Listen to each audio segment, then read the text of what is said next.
But it's gonna be alright. Yeah. Cause me and my clique, we don't give a fuck. Trick Daddy, good job today. Good job.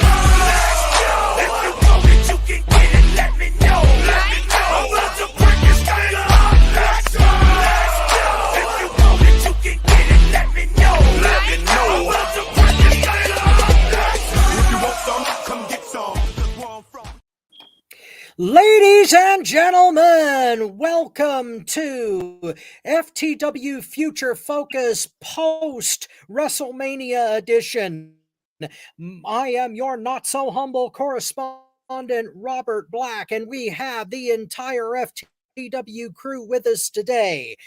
Below me, the master of wine, women, song, and cigars. He is the president and owner of Motown Wrestling Group on Facebook. A good goddamn handsome man. He is Tony Motown Allen. How you doing? This is what this show is going to call for. Oh, yes. Been there, done that, have the hangover. Looking forward to this show. Hey, everybody. Hey, Mom. The mom gets it's going to get weird today. To my caddy corner is the silent but deadly man from Chicago, Illinois. He has about as much use for women's wrestling as I have for Logan Paul.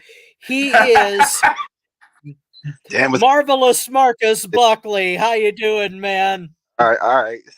Everybody doing? Doing all right. And always to my side, he is the founder of our feast, the president of FTW Network, former professional wrestler, current producer of quality entertainment on YouTube and elsewhere. He is currently at work, so we are on what I call Western protocols, but he will jump in and out. He is the mastermind, Bobby Rogers. How you doing, boss man? He's doing good. Speaking of jumping in and out, God damn, did y'all see Tiffany Stratton this weekend? I wouldn't mind jumping in and out of that. Man, no, that whole match. Naomi, Tiffany Stratton, and Bayley. Oh, my God. Man. Thank you for joining us on FTW Future Focus. We are on the board before the introductions left, and we are at 1. Thank you for joining us has returned. And I think we might be putting up some numbers today. Not that that's a challenge. Just please. I'm going to say challenge accepted. No. Oh my God. We'll be back with a no thanks edition by July 4th if we do that. All right. Okay. But as I said, we're on Western protocol, so the mastermind is going to be jumping in and out here. But we have a hell of a show today, and our first subject is the review of Night 2, WrestleMania Sunday. And do you want to run this segment, Motown, or should I? Because it might be a little less dangerous if you do. You're right on that one, though. So we're going to get into Night 2 WrestleMania. Oh, man. 75% of this panel enjoyed this night. Yeah. We're not going to mention who was the 25% who didn't, but I'm quite sure when we get through with these reviews, you're going to fucking know who that was. But the kickoff match. And when we rate this, are you guys cool with this rating the entire thing, the match and the cash in, or you want to do the cash in separate? I say do the whole. I think we'll just do it as one match, if that's all right. Stuff too, though. So okay, cool. We'll roll with that.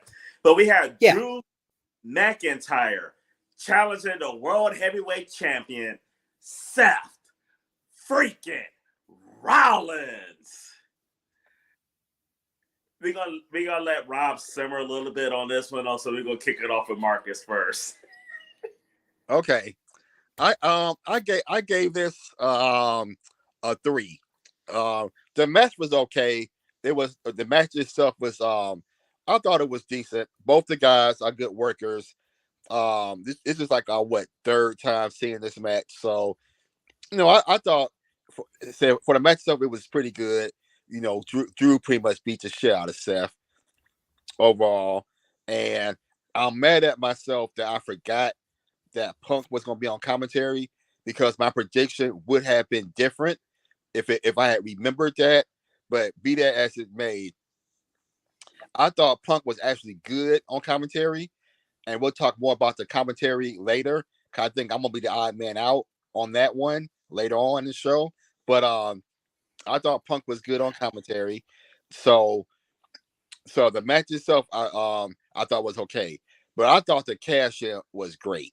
I kind of knew this was going to be the match that they can't that what's the guy there Damian Priest. Damian Priest. I don't know, I forgot his name. Priest was going to cash in on, but I thought the back and forth between Priest and Drew and CM Punk was good. Drew being antagonist. And then when he tripped him on that table, I'm like, oh damn, hit that table kind of hard. And then when Damian came out, he was hauling ass, gonna hit the man with the suitcase on top of that, and then cash in. I thought it was great. I loved it. We've been waiting for a long time. Like, when's he gonna cash in? And just to me, this is gonna be one of the more memorable cash ins of all time, in my opinion. It's up there with what's his name? With Ziggler catching in on Del Rio. To me, I thought it was that good. So for me, it was a solid 3. All right, I'm gonna go next, Rob. Okay. I really enjoyed the match. The match was a lot better than I expected, though. With Rollins' injuries and wrestling the night before, I really kind of thought it was gonna be a squash match, but it wasn't. Drew was dominant. Seth was selling for him. I did enjoy seeing Seth catching him, hitting with that power bomb. That was pretty fucking impressive. But the cash in, though, oh my god, I completely agree with you, Mark. It's one of the best cash ins ever. It's top 5 cash ins easily. It's up there with honestly, I put it up there with Seth. I think the only thing that will give Seth the edge over this one was the fact that it closed WrestleMania. Yeah. As far as the cash in itself, I thought this was a better cash in than Seth inserting himself into a triple threat, though. I gave the match a 4. The match was a lot better than I expected it to be. I gave the cash in a 5, so my overall rating on this is a 4.5. I really enjoyed this. This was a much better way to kick off WrestleMania than the night before with that bitch Becky.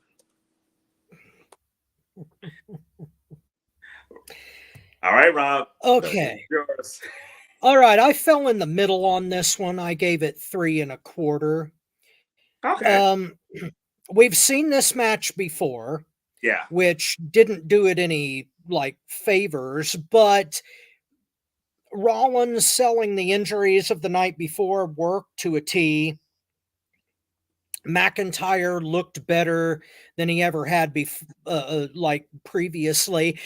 I called 3/4 of this, including the cash in, but again, like Marcus, I didn't take into account that Punk was going to interfere because I forgot all about him, which didn't add to the match any more than what it fits with the storyline that Punk screwed McIntyre, but they need to figure out who the hell the face is and who the heel is. McIntyre went into this match as a straight up heel, and now he's a halfway babyface because he got screwed by both Priest and Punk. So that confusion hurt the match. The fact that we've seen it before hurt the match. But it was a better opening than Becky versus Rhea because it there were a lot less blown spots, and both of those guys were familiar with each other. So 3 1/4, it falls in the middle. And just to know, and we'll get Bobby's rating on the match a little bit later though. But this was a split match as far as our prediction goes. The bottom row, me and Marcus did pick stuff on this one though. The top row got it right. All right, our next match, the Final Testament versus the Pride, Bobby Lashley's crew. Rob, you can kick this one off. Okay. This was overblown as far as the match itself. They were looking for an ECW tribute with Bubba Ray. They were looking for the Philly tribute with all of the other crap going on with the plunder, and the Rodney King spot was a touch much. Didn't need that shit. Not impressed. I don't think I don't know if that's. Can we all just get along? I don't really know whether that's what they were going for or not, but that's what I got from it. And it left a sour taste in my mouth. It just no good at all. And the fact that Bubba Ray went the worst part of this match, and I am sorry if people find this, Snoop Dogg was horrible. Thank you. Absolutely goddamned horrible. He is the worst color commentator since Susan St. James at WrestleMania 2. Yeah, open to the left. I mean, Snoop Dogg is Snoop Dogg, and I get that, but my God, does he have to show up at every WrestleMania, number one, and number two, does he no color commentary? Just no match, no color commentary. Drag him out for the shit with the and McAfee. I know that you guys love the guy, but McAfee was terrible all night long. Couldn't stand him. He was annoying as hell. He was only half a step up from Booker T.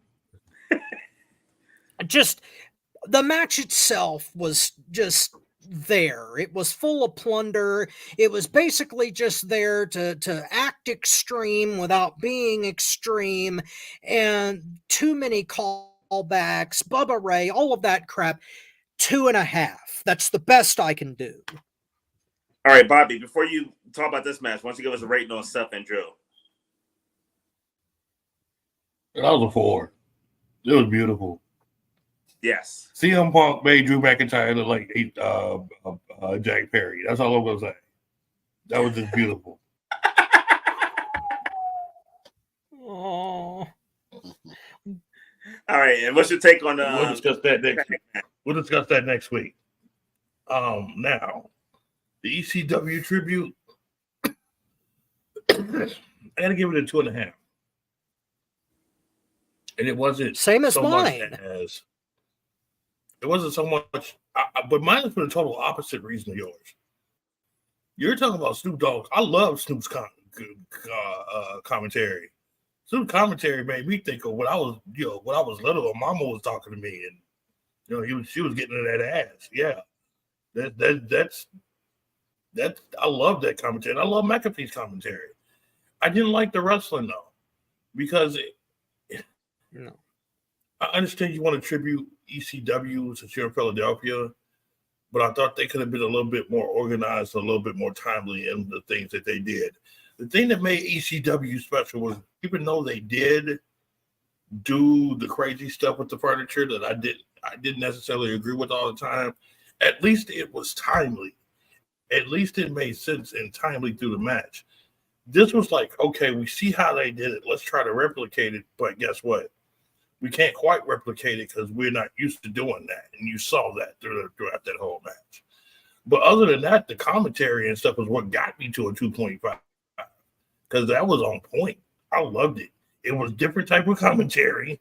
It wasn't the same. Oh my goodness. He did a body slam on the third. I can tell you this. I'd rather hear Snoop Dogg than Excalibur. I will say that. I will rather listen to Pat McAfee than Excalibur. I'd rather listen to the Bunny than Excalibur. Let's go there. Ooh. Oh God, I swallowed my spit there. Don't get too choked up, bro. I'm just telling you. I was listening to the last one like that. You Wow. was left field on that. I mean, I'm sorry. Excalibur is the worst commentator there has been since the gobbledygooker even tried to come out and try to say gobble gobble gobble on WWE television. He gets on my nerves. He looks like a sock puppet with a hand up his ass. I'm sorry. It's just so much that aggravates me about him. And don't get me wrong. I love the traditional commentators. I love Jim Ross. I love Tony Schiavone. I grew up with these guys. These guys made me want to pay attention to it. But you also have to have an evolution, okay? And the evolution in commentating is not everybody sounding the same. That's just what it is. And that's what we're missing is the variety when it comes to pro wrestling rather than the same old stale shit. If everybody did gymnastics, I'm sorry, I'm talking about AEW. If everybody did gymnastics throughout their match, it'd be boring as hell. AEW. There we go. Let's just say it. But if we got a different variety of stuff, it makes it more interesting and captivates your view. You know what I'm saying? And I'm sorry, I'd love the traditional style sounding stuff, but when you start talking about and Snoop's a guest, I don't expect him to sound like Jesse Ventura. Jesse Ventura was different than everybody else. So look how we talk about him for his time. Snoop, I don't expect that. But Pat McAfee, dude's on point. He's on point. He should be the thing that everybody follows. He's more personable. He brings the personable thing to wrestling. But I'm ranting on and on. I need to shut the hell up. But that match, like I said, 2.5. Same as mine. More, but mine was the opposite reasons of Rob. That's why I was kind of shocked. I heard him say that. I'm like, okay, well, we had some of the same reasons. You're probably right. I wasn't crazy about the match either. Marcus. Okay, I gave this match 1.75, and I struggled with that. This whole program was poorly booked and terrible.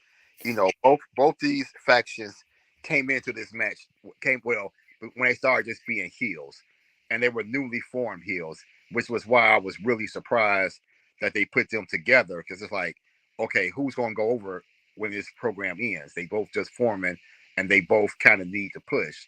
So I thought that was booking, in my opinion, on that. Now, I was going to say I agree with Bobby that both these guys don't look like they were comfortable doing this hardcore shit, and I think these were the wrong wrestlers to perform this, which kind of tells me that they just had to find a reason to get. That's what it seemed like to me. Okay, we want to wrap y'all program up. We want to get y'all on WrestleMania so y'all can go out and do this shit with Bubba Ray and yada yada yada. So I thought the match was just a disaster. Now, in terms of Snoop, oh my God, Bobby, I'm okay with evolution as long as it's not bullshit. Okay, if you're going into bullshit, then I go with the cachet of if it ain't broke, don't fix it. Then, okay, because that was hard. Snoop looks like the motherfucker that comes to a Super Bowl party or a wrestling party and don't know shit about the sport. They're and obnoxious, and they just there to eat. They don't give a fuck about the game. They don't give a fuck about what's going on, but they want to be loud. He didn't know. In other words, me. Okay, he's a guest. If you don't know nothing about what you're talking about, don't be on commentary. Fuck that. No, he sounded awful. He sounded like he had no idea of what the fuck he was talking about. He butchered Bobby Lashley's name 100 times. I mean, he did. I mean, just because he was on last year's card, he's been on guest. Only thing worse than his commentary is his elbow drop. is the only thing that's worse. Okay, Snoop was horrible. I mean, I don't know how you and Tony thought that he was good. I don't know what y'all was drinking or smoking when y'all was watching that shit. I don't know what was happening. Horrible, just horrible. 1.75, and that's a gift. Well, here's my thing with Snoop on commentary. I don't expect him to be like Gorilla Monsoon. I don't. It's fucking Snoop Dogg. I'd rather listen to him than fucking Corey Graves. I'd rather listen to him than Michael Cole. I'm sick of them motherfuckers. I really am. More. I enjoy Snoop and McAfee because something different. I'm tired of this WWE cookie cutter bullshit on commentary that we get out of Graves and Michael Cole. I've been sick of Michael Cole for years. I said 10 years ago that motherfucker should have been fired. Sick of him. They're not the cookie cutter ones. Is he great? He's not great, but it's different. It's refreshing. It's different than what I'm sick of. So that's why I enjoy him on commentary. But is different always good? In this case, it was because I'm pretty sick of Corey Graves and Michael Cole. I don't have like Massimo was talking about Excalibur. I could do without that motherfucker either. If I had choice between Michael Cole, Corey Graves, Excalibur, or Snoop and McAfee, give me Snoop and McAfee all day, every day. Fuck them three. Fuck them. The match itself was okay. I think I probably liked it more than you guys. I gave it a 3. I did. I love the tribute to Philly. Despite the fact that they bossed the first table and had to get another table, they still made it work. I thought Snoop Dogg was funny on commentary. And to be honest with you, we need to give a little more respect to Bobby Lashley. And here's why. B-Fab in this match, and B-Fab about a week ago when she got involved, she's a hell of a lot better than what she used to be. Because that bitch used to be completely fucking useless. Completely useless. In the short amount of time she's been with Bobby Lashley, she's already better than she used to be. Bobby Lashley obviously could develop talent because he took this useless business, should have been fired, and making her serviceable. B-Fab is better than she was when she was with those knuckleheads, whatever the fuck they were called. No Swerve's old group. Mm-hmm. Not saying she's great, but I've seen some improvement. And there's some help. There's some hope there. And I credit Bobby Lashley for that. But I gave the match a 3, though. It was entertaining. I love the what's up and all that shit. I enjoyed it. It was what it was. But Bubba Ray Dudley being out there just added to it. It was entertaining. I loved it. Our next match, the phenomenal AJ Styles versus LA Knight. Yeah. Can I go first while I'm open? You're free, fill us in on this TNA WrestleMania match. Boy, did the stars come out on this one? I like this match. It was good. They couldn't do too much because they didn't want to show nobody else up. I think that they could have did a lot more, but I think they were told not to do a lot more, which I understand why. I'm giving it a 3.75 on this one. LA Knight was beautiful. So, I mean, here we go. 3.75. Right, what do you think? 3.5, little lower than Bobby's score, because they probably were told to tone it down, and it showed. Plus, they gave away who was going to go over in this match due to the corporate fucking sponsor. At the beginning of the match, they said that it was sponsored by Slim Jim. Slim Jim's was marketed all the way around the ring on that mini-tron that they've got all over ringside. And guess who the mascot is for Slim Jim's? L.A. Knight. Yeah. Yeah. But that fucked it up.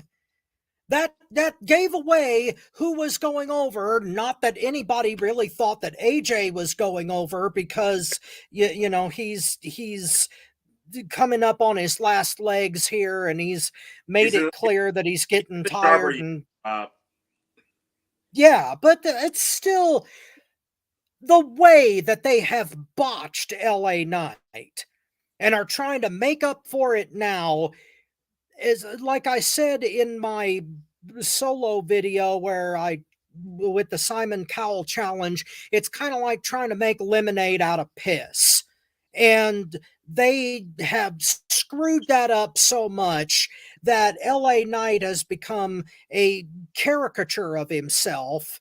And I think that is what WWE Creative always intended him to be. They want him to sell Slim Jims. And at the end of the day, that's all this match was. They were selling fucking Slim Jims. AJ and LA Knight are great damn performers, and this match did an injustice to them. They could have had a 4.5-star match. Instead, they had a 3.5, all because of marketing crap. All right, I'm gonna go next on this one. They have dropped the ball with LA Knight. In my opinion, LA Knight should have been the one to end Gunther's reign, not Sami Zayn.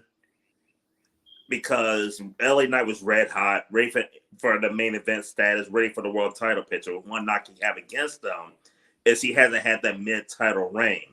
So what would have been better than to have LA Knight beat Gunther instead of Sami? I think it would have been more believable, because I mean, this motherfucker lost to Jackass 2 years ago and then beat Gunther this year. This match itself, I agree with you guys. I gave it a 3.5 as well. I thought it was a really, really good match, but I do agree with you too, though. I think they were told to tone it down. I love the build to this match as well. I love the hostility. I mean, they were fucking at meet and greets, fighting and everything. They didn't have the big WrestleMania entrance. No, AJ Styles ran out there and they fucking started brawling. Like there was no, like they kind of lived up to what they were building up to. So I did like that aspect of it. And AJ Styles made LA Knight look phenomenal. Like he sold his ass off for LA Knight. I also love that German suplex that LA Knight did off the ropes on AJ. Like that was fucking incredible. I thought both guys did incredibly well. But I do think it could have been better, because I do agree with you too. I think they were told to tone it down. But them toned down was still better than a lot of matches that they had over the last 2 days. Marcus, what's your take? Man, I pretty much echo what all you all said. I said 3.5 as well. I thought this match did wonders for both guys. I think the right guy won in LA Knight. I think he needed to win more. And, AJ just showed, he didn't really need, he could have used the win, but I think he won in the fact that he still showed how great he still is, and that he still is one of the best, I would say, 3 or 4 wrestlers in the world still. I just really enjoyed the match. I don't have a lot to say about it. It was just you said best 3 or 4 in the world right now. Yes, in ring. Top 2. Okay. Top 2. Oh, okay. I'll give you that. Yeah. He's right there. So, he's been gone for a while. I think people forgot about him, and I think this match just showed his greatness still. So 3.5. And before we move on to the next match, though, it was a clean sweep on our predictions on this one, so everybody did get it right. And the match before that, the Pride versus the Testament, I think that match was announced after we did our prediction. We didn't do any predictions of that one, though. But yeah, that's right. We kind of skipped it. We forgot it. And apparently so did WWE Creative. Yeah, I don't think nobody cared. I was going to be my I don't give a fuck match. Apparently you weren't the only one, Marcus. Yeah. All right, our next match.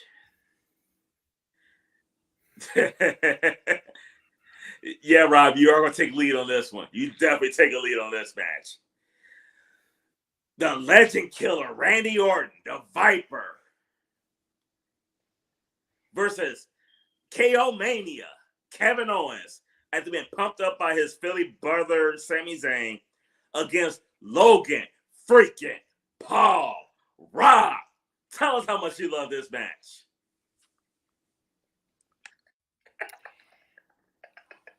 I gave it a 3. Wow. And Wow! every single ounce of that goes to Randy Orton and Kevin Owens. If they had just had a match by themselves, I would have rated it a 3.5, 3.75. You know why? Because those guys are veterans that rocked the house, and I give them every ounce of respect that I can muster. Not to mention the fact that they had to job to a fucking YouTuber and a rookie at WrestleMania. And, okay, not only did this match have the same problem that the LA Knight AJ Styles match had, as in the ending was completely spoiled by the fact that the fucking mascot for the product that they were hawking was in the damn match. But that entrance, that ear-bleedingly psychotic Logan Paul entrance, if we were doing tap out moments for WrestleMania, that would be mine, because that entrance encapsulates everything that I hate about WWE right now. A goddamn celebrity coming in on a monster truck wearing a title he didn't fucking earn with a logo of the shit that he's endorsing in the middle of the ring, spread like logo feces all over the landscape. That moment alone made me want to tear my goddamn hair out, what's left of it. But I gave it a 3 because it was a halfway decent match. The only thing wrong with it was the goddamn YouTuber.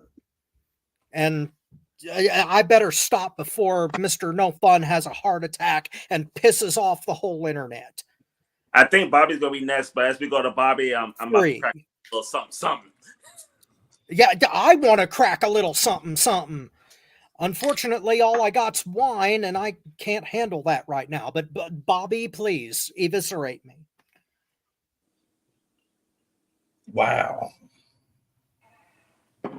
I'm shocked. I'm very shocked. We got to do an intervention with you, Rob. We're going to have to do that. This is my therapy. This is my intervention. I gave it a 3.75. Let me tell you why. Logan Paul is not one of these celebrities that get in there and fuck shit up. Logan Paul actually is studying his craft, learning his craft. And he also, furthermore than a lot of celebrities that get in there, appreciates his craft. There was an interview that he did that he said, and I know we watched it, but I'm not sure if the audience out there watched it. He said, literally, pro wrestling was harder than fighting Floyd Mayweather, whatever his name is. Yes. He said, because all I got to do is pay attention to one person. All I got to do is beat them up. I got 60,000 people I have to make sure that is on the road to what I'm doing. And that's hard. And to tell you the truth, it is hard. That's why the Young Bucks suck. But he understands that, though. They can't do that. I got business don't. Wait. He appreciates the fundamentals of pro wrestling. And I know why he does, because of his teacher, Rip Rogers. If you go into Rip Rogers training school, you're going to get cussed out. You're going to get flipped over. You're going to get bent any kind of way. But Rip is going to make sure then not only do you know what to do in that ring, that you have the appreciation for that sport. Because he's not going to teach you. He'll kick you out. Logan Paul has that appreciation for the sport. And I cannot sit up here and put him in the same category as others because of his appreciation of what he does. So honestly, he deserved a 3.75. And if they didn't tone it down, I would say it probably been a 4.5. Hello. But I gotta go. Marcus, what's your take? I gave this match a 4. I mean, I enjoyed it. I thought, I was with you for a while on Logan Paul, Rob, but he's grown on me, and I really think he pulled his weight in this match. I mean, yeah, Orton and KO, led the match and did most of a lot of the work, which they should as the veterans. But Logan Paul, in my opinion, wasn't dead weight in this match. I mean, I think he definitely did his part. I think we all pretty much predicted he was going to win. And so, I thought the match was pretty good. I thought there were some good spots. I'm glad they, I don't know what it is about that guy and that stupid ass, that mascot dude. I don't know what the hell is up with him. And Woo, woo, woo. RKO. Yeah. I forgot to mention that, actually. Well, I'll get to that in another segment. Okay, but yeah, I mean, it's like I'm rooting for him to get his ass whooped every time he comes out. I mean, he does his part. He does his part well because I want to see him get his ass kicked all the time. So he's annoying as fuck as far as I'm concerned. But I enjoyed the match. I gave it a 4. All right. This was a 50-50 on predictions. Marcus, you and Bobby picked Logan Paul. Me and Rob actually picked Orton. Oh. And the crazy part about it is I picked Orton, but when WrestleMania started, when this match started, I was actually pulling for KO to win it. Like when Sammy came out, they gave KO that hug. I was legit pulling for KO to win at that point because I thought we was going to get a Chris Benoit, Eddie Guerrero moment on the mid-titles. You know what? We got that last year. I'm good on that. They got their moment last. But before I go into my thoughts on the match, though, Ty say what's up. She's watching us and everything. Miss Jeff Hardy, Jericho Omega is in the building, and she said, Rob, for the love of God, please do not have a heart attack. No promises, Ty. No promises. This show drained all my goodwill. Night 2 just I said that Paul Heyman drained the venom out of my heart on night 1. Night 2 sucked it right back in again. We're not done yet. But my thoughts on the match, though, I thought Logan Paul was perfect for this match. He's a good heel. The man is athletic. He knows his craft. He's a student of the game, and he's a good heel. I love how he tried to turn Owens and Orton against each other. His swan time into the frog splash was really good, Rob. Like, celebrities don't do that shit. This man did. The thing with Logan Paul is you call him a YouTuber, but this man is a professional fucking athlete. Like, this man has been in boxing matches with real athletes on. So he's not, this ain't Jackass. This ain't a singer. He's a professional athlete that happens to be a youth. He has a strong following on YouTube, but he's a professional athlete that's taking this shit a lot more serious than any other celebrity out there. Motown, I am well aware of that, but I'm sorry he hasn't earned it. And the way that they've built him up as some kind of like Ubermensch, it doesn't work. He hasn't. No, I'm sorry. He hasn't earned it. I understand that he was trained right. Has earned it. There's guys been doing this shit full time that don't do it as good as him. But they've earned their spot, and they would be good if they didn't have to job to him. No. What? I'm talking about, like, if you're performing better than people that do this every single day, you earn it more than them. Because there are people in wrestling that don't perform as good as him in the ring, and he don't do it as full time. that's a knock on them, and no, they don't deserve it. Because if you can't do this shit as good as him doing it part-time, you're doing it full-time, you suck at your job. Wow. Sorry, I'm not gonna have a part-timer outperform me, and I'm a full-timer. If you're full-time and a part-timer outperforming you, you suck. Well, I didn't think he outperformed anybody. He's got a good frog splash, and he pisses people off. I'm not saying he outperformed Kevin Owens and Randy Orton, but I'm saying there's guys in this business that does this full time that don't perform as good as him. Them two, no. I'm not saying he outperformed Kevin Owens and Randy Orton, not at all.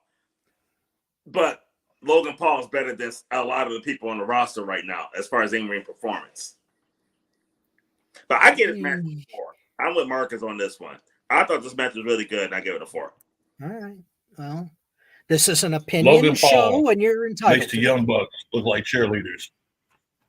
Everybody makes the Young Bucks look like cheerleaders. Not my point. Logan Paul. The Young Bucks are bitches. Well, I mean, that's the case then. Logan Paul makes Kingston looks like a crack hole. Wait, who look like a crack hole? Who? Eddie. Yeah, I agree. Oh. Yeah, I agree. Oh my God. Oh man. Okay, our next match. Go ahead. Sorry. The next match, and Bobby's gonna get this off since he's free, so I'll make this quick.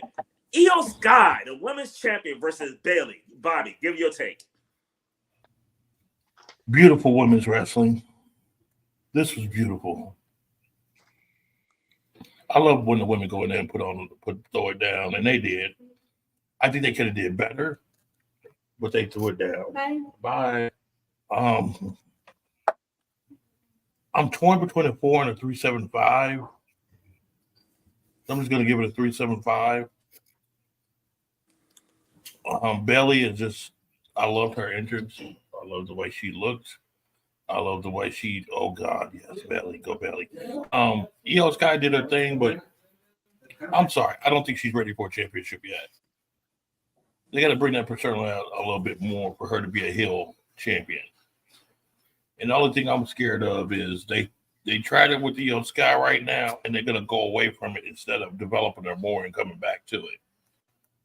That's what I'm afraid of, because I think Io Sky does have the skill to be a champion in the ring. I just don't see it personally. So, it's a personal thing. So, 3.75. 3.75. Rob, you next. 3.5 on this one, and this one actually was my match of the night. This was a feel-good match to bring Bayley back to babyface status fully, and it worked, and it gave her moment. There's a styles clash here between Bayley's more grounded approach and Io's aerial stuff. Io didn't get to fly as much as she could have, and Bayley tried to match her like height for height and speed for speed, but she is a more grounded performer. They made the match work, don't get me wrong, and it was my match of the night because the right person went over. There were no shenanigans, thankfully. I was a little worried about that going into this match. But Bayley's transformation and her journey from NXT to now is one of the better aspects of WWE's storytelling. That being said, yeah, this match got my highest rating mainly by default because it was one of the only 3 matches the whole weekend to me that felt like WrestleMania. This was that traditional WrestleMania moment that you think of when you think of WrestleMania. and there were only 2, maybe 3 other matches that did that for me. So I gave this a 3.5, mainly for Bayley's journey. The entrance I could have done without because it was like so obscure that it didn't make sense to me. But overall, this was my best match, 3.5. Actually, it's tied for your best match, Rob. What's that? It's tied for your best match. Oh, well, okay. Yeah, it is tied like star-wise with So 3.75 to break the tie? no. Okay. It's I'm going to keep it the same way because emotionally, the Styles versus LA Knight match did nothing for me. It was a great technical match, but it didn't affect me emotionally. So even though they're tied star-wise, I'm going to edge it out just a little bit more for Bayley versus EO because even though they're tied star-wise, I cared more about Bayley than I do LA Knight. So the fact you cared about it more, Rob, that's to get an extra 0.25. Fine. Put me down for 3.75 for Bayley versus EO. I'll raise it. If you enjoyed this more than that one, it should get a little bump. That's all I'm saying. All right. I can tell you what's a bump, and that's on Bailey's back, baby. Man, ain't it though? I would put it in Bailey's ass like done. Thank you for joining us on FTW Future Focus. Dear God, I'm surprised it took that long. Marcus, please. That's what Bailey said.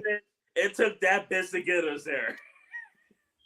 Thank you for joining us on FTW Future Focus. Oh, dear Lord. I'm happy it's back, though. Without it, I'd have a heart attack. No, Ty don't want you to have one, so let's keep the hot talk to a minimum.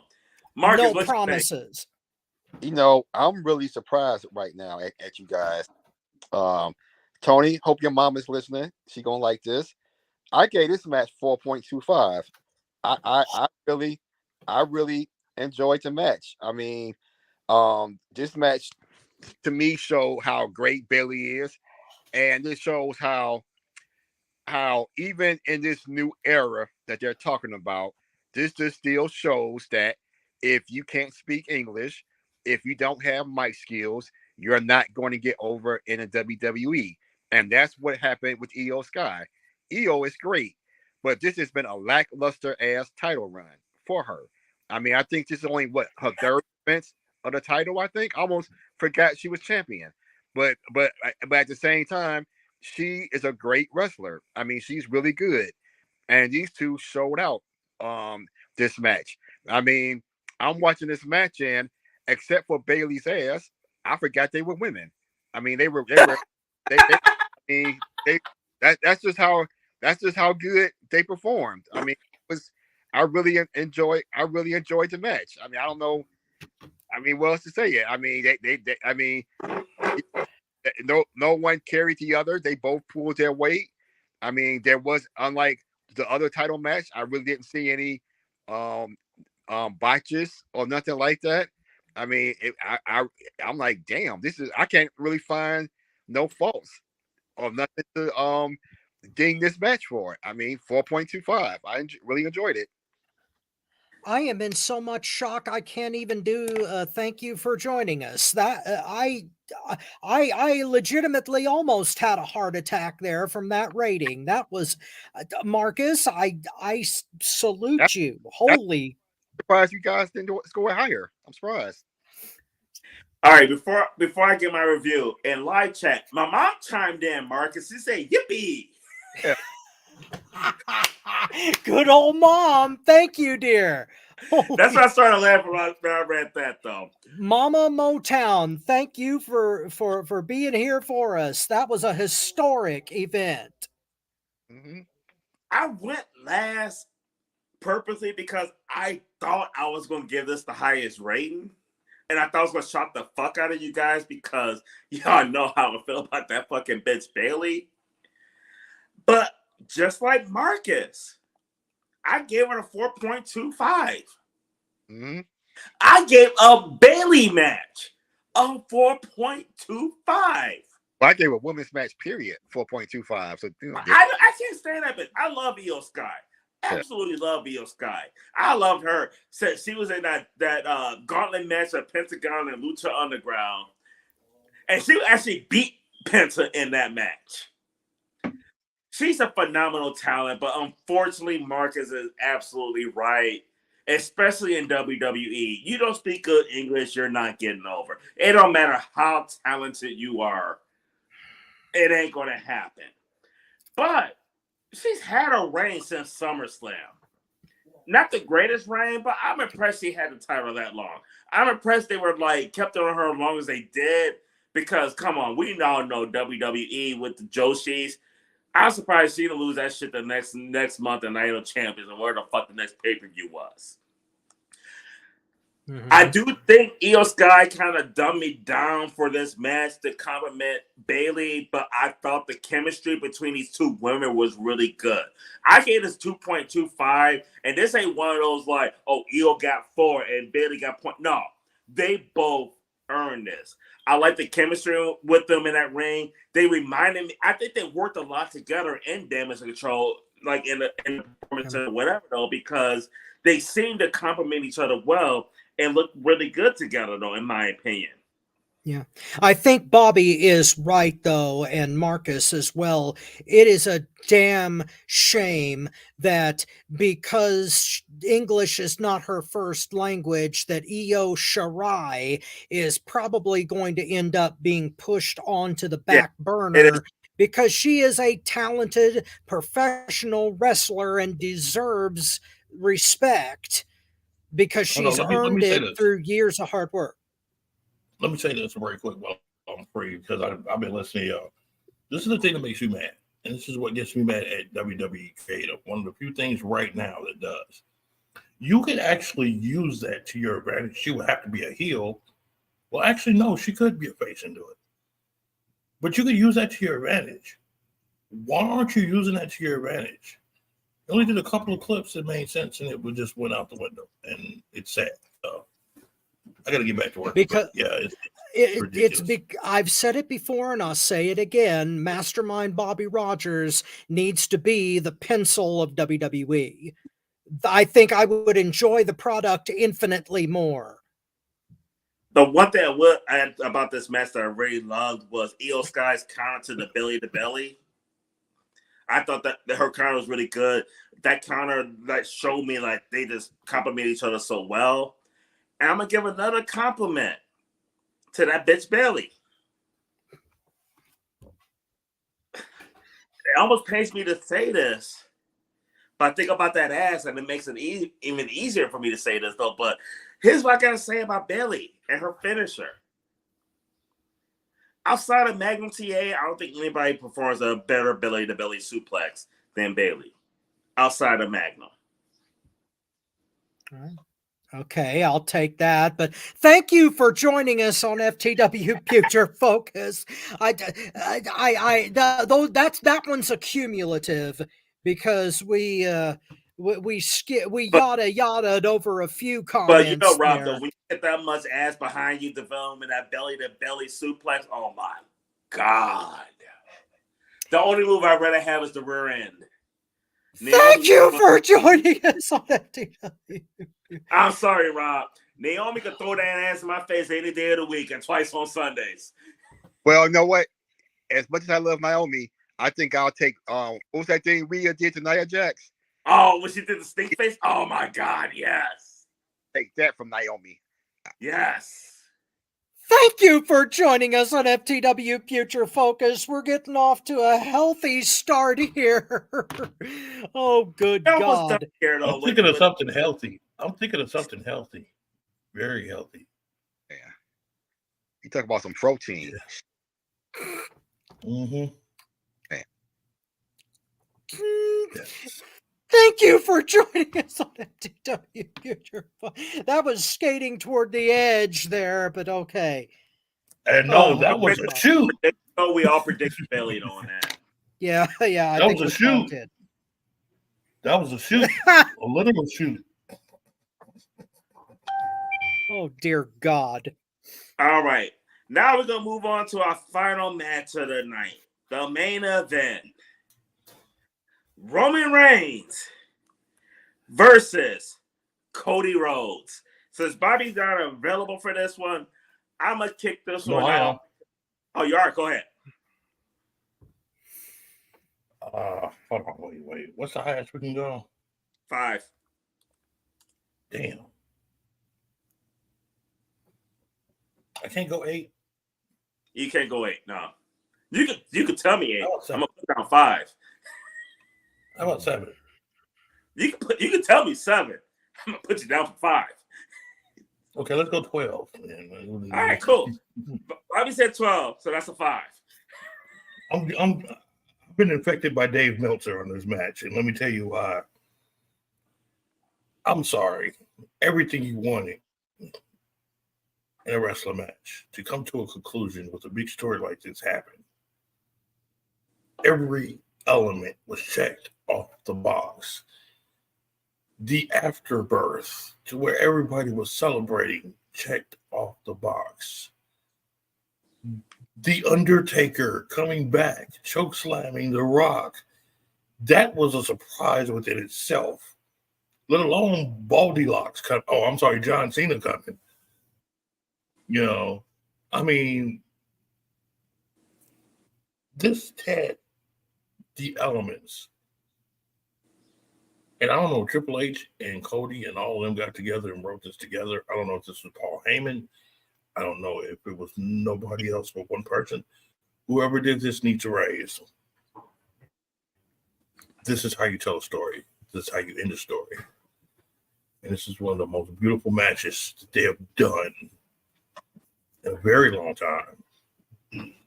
This evoked emotion. This had chaos. This had organization. This had technicality. All we needed was Brandy and maybe a girl come out and start smacking each other. It'd have been perfect. 100% perfect. I gave it 20 then. But this is how a wrestling match should go. And this is how a series should end. That level of emotion they invoked from that crowd was perfect. This was a perfect pitch game. And they brought it. This I'm sorry. Unless Survivor Series is going to be more compelling than this, because I predicted that's about to happen, and it's looked like it will. Unless that's going to have a better story than this, I don't see nothing from anybody this year. Even Jordan Grace's run against a dude that used to be in WWE right now is even touching this. Nothing is going to touch this. Period. 5, 100%. I want to give it 12, but somebody only limited me to 5. So, I mean, give it 12. I'm going to give it 5. I'm going to go next on this one. Rob, you're going to be last, just so you know. I don't know how Mark is going to go on this, but I do know how you're going to go. Me, myself, y'all heard me say it. When they booked this shit, I was pissed. You booked him to win a Royal Rumble again, to book the exact same WrestleMania. Like, the WrestleMania season was a rewind. I'm not a fan of doing the exact same shit you did the year before. Y'all know I wanted Roman to win. You know how I was pissed off that they even doing this shit again. I felt that like there was other ways, other directions they could have went to make this even better. But I gotta tell you, I thoroughly enjoyed this match. Night 1, Bloodline Rules. After Cody lost clean to the rock bottom and the people's elbow, now it's Bloodline Rules. So we know there's going to be a whole lot of bullshit going on in this match. So I had low expectations going into this match. I was thoroughly surprised. Before they started doing all the run-ins, we had a good wrestling match. Cody and Roman had a good match before we got any into the no disqualification, run-ins, all the extra bullshit, which kind of surprised me. I really enjoyed the wrestling aspect of it, I love the perfect plex that Roman Reigns did on Cody. Oh, God, that was a thing of beauty. Only one who could have done it better was Kurt Hennig himself. I love when he hit Cody Rhodes with the crossroads. 1, 2, kick off. And he looks at the camera like, I'm not surprised. That move sucks anyway. It was just entertaining. But the run-ins, in all honesty, I don't normally like. I normally get pissed with the shit, though, but everything fit with the story. Never mind those Seth Rollins, the Usos, the Bloodline, and all those run-ins. All those tie into it, though. But you have bald-ass John Cena come out there, who has history with both guys. 2 main events with The Rock. A run-in with Roman Reigns, because like he told Roman back before he was Tribal Chief, I'm still here because you can't do your job. It all fit with the storyline. Fucking Undertaker coming out there. He has history with The Rock. And now that Brock Lesnar has been eliminated from wrestling history in the WWE, his history with Roman Reigns is even bigger. Because Roman Reigns is the one in like 23, 24, however many wins, and won.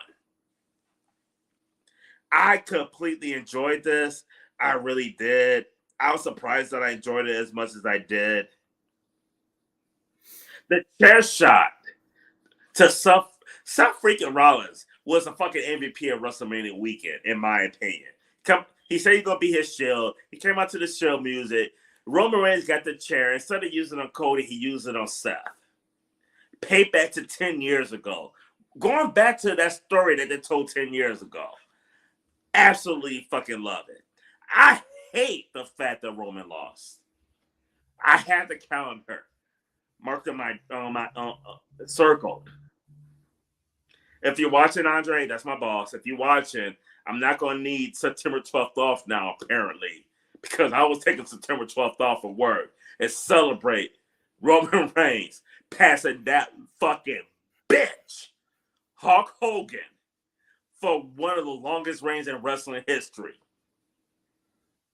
I'm going to celebrate that shit, and I can't because of Cody, but I'm not even mad that I can't celebrate it. Well, I am, but not as mad. It was a good way to end the story, despite the fact that Cody was a little bitch the night before. Shouldn't won the title. I mean, he just lost to the people's elbow 24 hours before you won the world title. But the moment itself was great. You know why the moment itself was great? Because, Cody, you couldn't do shit on your own. Fucking bitch. But I digress. We'll get there. I have receipts. The celebration at the end, I absolutely loved. I love the celebration at the end for 2 reasons. Number 1, the tribute to Dusty Rhodes. When Dusty Rhodes won his world title, that's what they did. All the wrestlers came out there, they celebrated with him. It felt like a Dusty win when those wrestlers came out there. And Cody, you are so goddamn lucky that Dusty's your fucking father, because that's the only reason this shit happened. It wasn't because of you, because of fucking Dusty Rhodes. But number 2, the Dusty finish and a title to winning a title, we have not seen a celebration like that ever in wrestling. Well, not wrestling, WrestleMania. I thought it was phenomenal. I thought it was great. I got caught up in the moment. I enjoyed it, despite the fact that it was Cody doing it. God bless you, Dusty Rhodes. Fucking missed the fuck out of you. I would have been happier if we seen Goldust do this shit than Cody. But we had Cody to do it to finish the story instead of Goldust. I enjoyed this. I really did, despite the fact and how much I did not want this to happen. And despite the fact that I have to work on September 12th because of you, Cody. And not because of you, because of your father. Because the only reason you got this shit because of your daddy.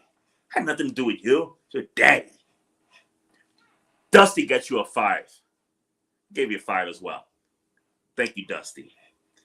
Before Rob blow gas to get Marcus, let's get your take.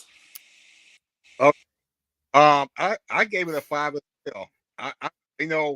I've been sitting here thinking, as long as I've been watching wrestling, I think this, from far as I can remember, this may have been the best story that I can remember seeing in wrestling. I mean, this was over what, 2-3 years. This on, and 2 years, yeah, and it's ended, to me. It ended perfectly. I mean, first of all, I thought the match was good, just in its own right.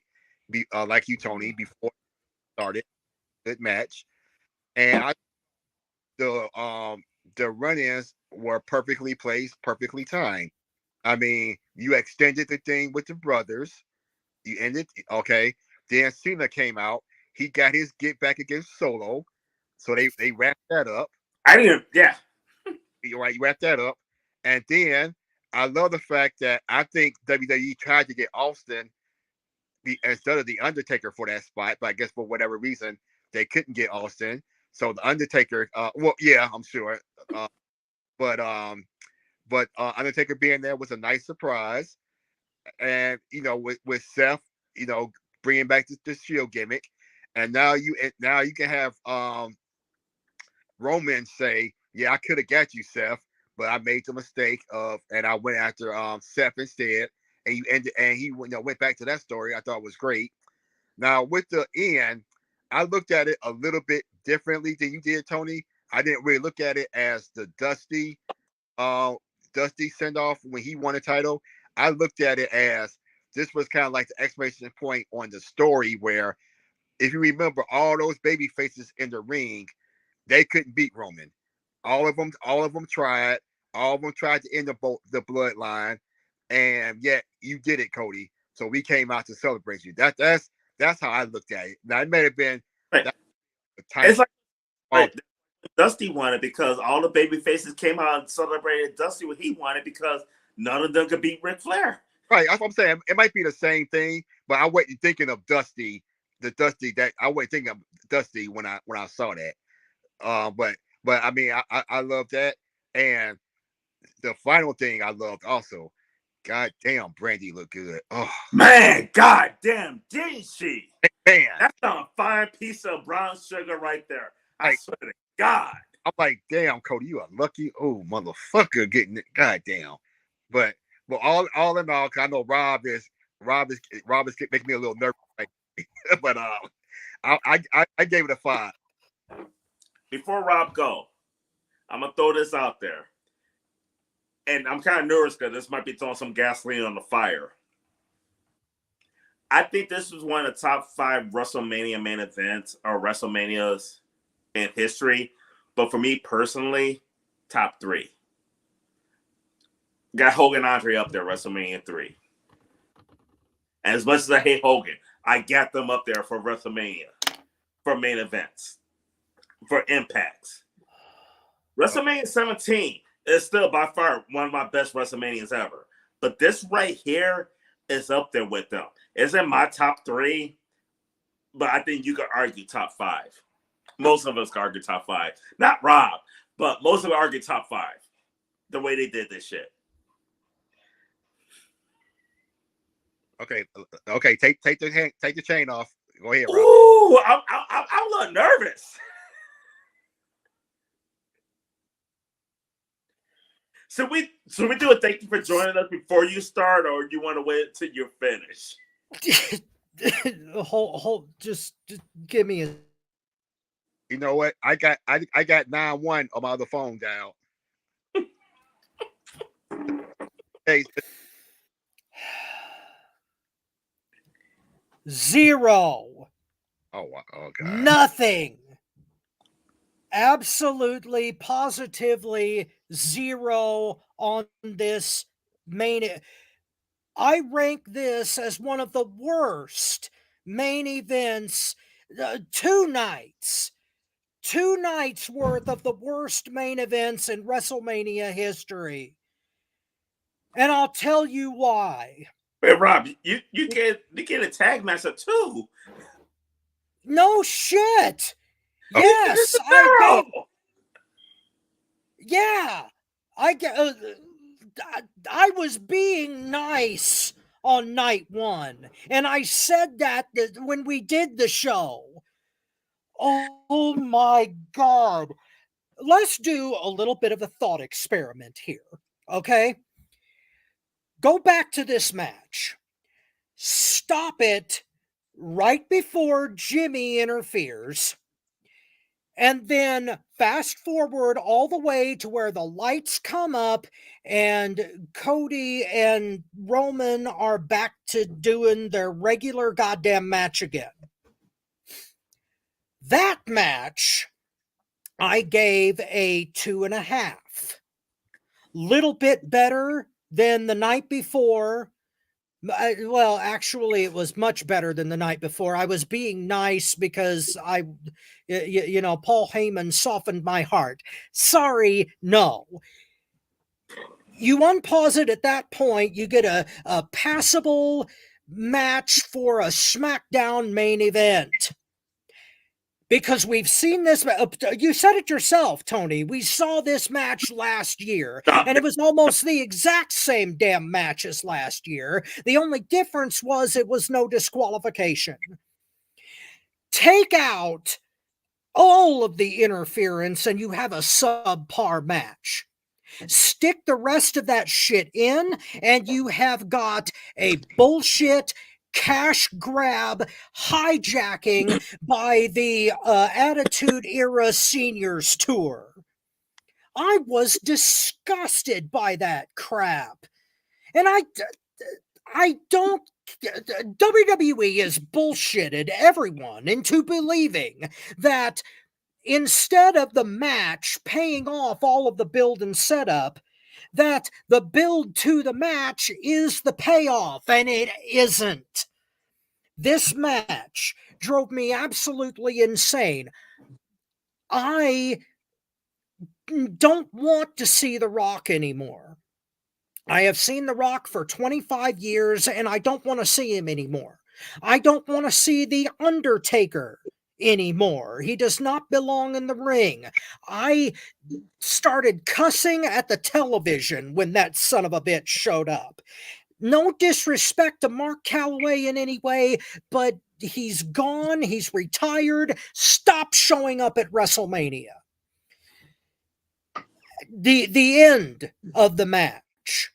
It was bad enough that if AEW did this, we would all be bitching about it because they always do a curtain call like this at the end of pay-per-views. But because Cody's doing it in WWE, we let it slide, and he called out specifically Bruce damn Pritchard. And it proved to me that Bruce Pritchard is the guy that's really booking this shit. His fingerprints were all over this pay-per-view, and that explains why I hated it. Okay? From night one to that, Bruce Pritchard, at least half of it. And Cody specifically kissed his ass, probably so that he can hang on to the title as long as possible. No disrespect meant to the panel, and no disrespect meant to the people who loved this match. You loved it, fine. But it was nothing but nostalgia bait. If you can honestly look me in the eye and tell me that the match that I described without all the bullshit, if it was just Cody versus Roman, if you can honestly look me in the eye and say that sold WrestleMania, then maybe I could change my mind. But without that shit, it just proves that WWE has not changed and will always go back to status quo. They will always go back to name recognition, money grabbing, nostalgia bait, and they cannot move forward. And but honestly, Cody and Roman did sell this though, because that's how it was booked from Royal Rumble on. That's the exact problem if they were going to drag the damn Rock into this thing, which they never should have. The Rock never belonged in this damn storyline. It should have just been Cody versus Roman. If they wanted to go that way, they should have never booked Cody to win the Royal Rumble. In my opinion, it should have been Rock and Roman at WrestleMania 40. I thought that was a better main event. That's why I already seen this. So I was more invested in Rock Roman than Rock Cody. Tony, don't worry. Don't worry, because we are going to get Rock Roman somewhere down the line come hell or high water. If there is a nuclear holocaust tomorrow, the fucking cockroaches will see Roman Reigns versus The Rock. No, I guarantee you. Wait, Dusty the Cody Crybabies, we're going to get Rock versus Cody, and we're going to get Rock versus Roman at some point. We're going to get both matches. Yeah. I don't care if we get Roman Reigns versus the whole fucking roster. To me, the whole damn thing has been ruined. I don't want to see Cena anymore. I don't want to see any of these motherfuckers anymore. Rob, hold on. I know, Bobby. I know. I say we need you need an intervention. Okay. Bobby, give me one more second, and then I'll let you continue. Okay. Look, I understand that people think this is the greatest thing of all time. To me, it's just making lemonade out of piss. It's a cash grab. I don't care how much money that WWE conned out of the casuals in one damn weekend. This is this WrestleMania had no substance to it. The matches were subpar almost through the whole damned event, and this ranks in my bottom 5 WrestleManias of all time. And this match was just the absolute worst example of everything I hate about WWE. And to steal a mastermind thing here, fuck Bruce Pritchard, fuck this storyline, fuck The Rock, and fuck WWE Creative. And now that I've broken the internet, Mr. No Fun's going to sit back and relax a little bit until we get to the final segment. I would say this about this WrestleMania, Rob. I know you hated it. We need to do an intervention with you, man. Yes, I don't remember WrestleMania in recent history that so many people, not Robert Black, absolutely loved. And for that fact, I say they got it right. Because this was one of the best rated. Like, I don't remember WrestleMania that so many people had so many great things to say about it. Well, Tony, that's just anybody have a bad thing to say about this. So they got it right. Tony, I am used to being a nation of one, and I can't remember who said it, but one person in the right is a majority. I'm sorry, but this sucked. Not always a nation of one when it comes to WrestleMania. They have gotten it wrong so many times. They did again. I'm sorry, but I'm not sorry. This was terrible. This was an insult to everything. And every time they hit the nostalgia button, I wanted to puke. I couldn't stand it. Zero. Nada. Zilch. I'm sorry. Not sorry. Button, you're okay with it. No. When AEW does it, it sucks too. I hate that shit. Always and forever. So you hated Sting coming back to AEW? Yes. Yes. Sting should have never come back to AEW. It should have been all about the new talent and going for... I mean, if we're going to talk about... Sting basically did little to nothing except coach Darby Allin the whole time he was there. And that goes what? Not to be honest with you. Mm-hmm. There you go. I am against nostalgia. I'm against gimmicks. I'm against sponsorship, but we'll get to that later. I'm not done yet. Okay. All right. What's next? Oh, wait. That's the main event. But I got something to say real quick on this. I think Rob. I think I'm kind of understanding Rob a little bit by him saying he wants to see new people come in and be able to do this, and this. Okay, this is the problem for a place like WrestleMania. You have to have established stars sell that product. This is not a regular pay-per-view. This is not something that's happening regularly. This is a once in a lifetime moment. This So you Super gotta Bowl. have those, right? You got to have those guys that come in and that have that nostalgia to come together as like the constellation of stars.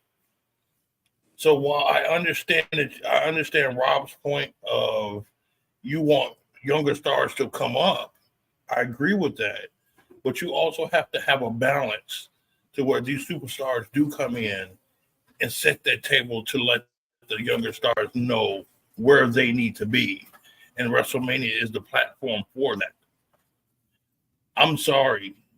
No Handmaiden Page, no Young Bucks, no, I'm sorry, even LA Knight. You know, I'm always picking on AEW, but let me just say LA Knight, Trish Stratton can ever talk about bringing a program to that level. They have to be secondary and follow the leaders so they can become that leader. And unfortunately, you want things too quickly. This is the development stage. This is what they have to do. They have to go ahead and be that secondary right now. Let this nostalgic come back. So they can be that nostalgic and be coming back themselves. John Cena didn't do it at first. They might have did the second year he was there, but he didn't do it at first. You know, I mean, think about their career. We're used to them being in the top because that's what most of our lives are seeing, is them being on top. But in actuality, if you look at their careers, they've worked up just like they're doing now. So we got to keep that in mind and look at the stages of evolution when it comes to professional wrestling and look at the fundamentals. But I got to go. All right. Our next topic is match of the night for each night. And I want to throw a question out to the panel because match of the night for night one was Gunther versus Sami Zayn. Night two is where I have a problem saying what is the match of the night. And here's where I have the problem. The highest rating was Io Sky versus Bayley. They got a 4.0 versus the main event getting 3.8. So they got a higher rating. But Roman Reigns versus Cody is the only match that got a 5, and it got 3 5s. No other match on either night got 5s, and that one got 3. So are we going to roll with the average, or are we going to roll with the 5s? With the 5s. Well, you know my vote, so I'm probably going to lose here. You are, because I don't know if Bobby's voting or not, because he's kind of, but Bobby, can you hear us?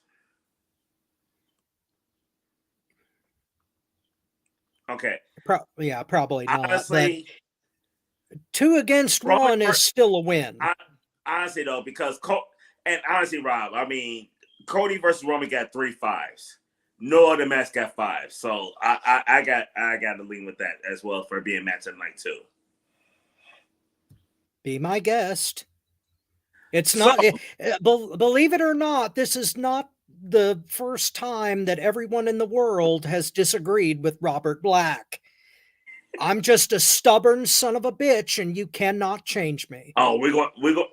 I think we have to have your intervention on. We got to broadcast your intervention. Well, you better bring a shitload of alcohol. I got a shitload of alcohol. Because I'm as free as a bird now, and this bird you cannot change. So, Night 1, Gunther versus Sammy. Versus night 2, Cody versus Roman. Let's just kick it off with Rob. Jesus. I think I made my point clear. Definitely Gunther / Walter versus Sami Zayn. That was a WrestleMania worthy match on its own by itself. And to make a quick point about what Bobby was saying before, I get that you want star power on your biggest event of the year, but it can't rely on that. And if you can't sell your top pay-per-view on the regular roster having good matches, and that by itself, then WWE failed. I don't care how much money they made. I don't care how many people liked it. It was a failure. So Gunther versus Sammy. The only problem with that, and I get what you're saying, Rob. I mean, the match quality is important, and WWE and AEW is so much different on it. But WWE is not failing because they're pulling in bigger ratings. They're making more money. They're doing it. Like, it's at the end of the day, it's a business. Well, like I said, nostalgia bait and cash grab. I can't get on that wagon, Tony. I just can't. I'm not saying I don't get what you're saying. I know. But the way the industry is, they're catering to the money. And I respect your opinion. And every promoter worth their salt will look at me and tell me to go fuck myself. I get that. Bobby would look me in the eye if I made these suggestions and tell me to go to hell because he wants the cash, and he's right. Okay, fine. I mean, I didn't see what you guys discussed for the CM Punk thing, and I know that's gonna be posted soon though, but I almost kind of see where CM Punk's coming from though. Like, do you want their 5-star matches, or are you trying to make money? Because AEW is putting on better matches. They are. Not even gonna argue with that. AEW, brother, to be honest with you, I would rather watch any outlaw mud show in a beat up rec center full of 20 people and watch a damn good match than ever watch WrestleMania 40 again, especially those two main events. I would rather soak my head in acid. All right. Marcus, what do you got for us? I got to go with the main event. Now, I think if you took out all the extra stuff, Gunther and Seth and Sammy was probably a better wrestling match, but we can't. And when you add all to the whole story and all the extras and all the extra variables, for me, it's an easy choice. The main event, easy. I don't think Bobby. Are you available? I just got available. So what was the better match? Okay, we end up going with Cody versus Roman for the best match of night 2 because they got 5 5s, even though Io Sky and Bayley had a higher rating, but nobody got a 5 but that match. So that's why we went with Cody versus Roman. Right. Okay. Between the two matches, Cody versus Roman versus Seth versus Gunther, what do you think was the match of the weekend?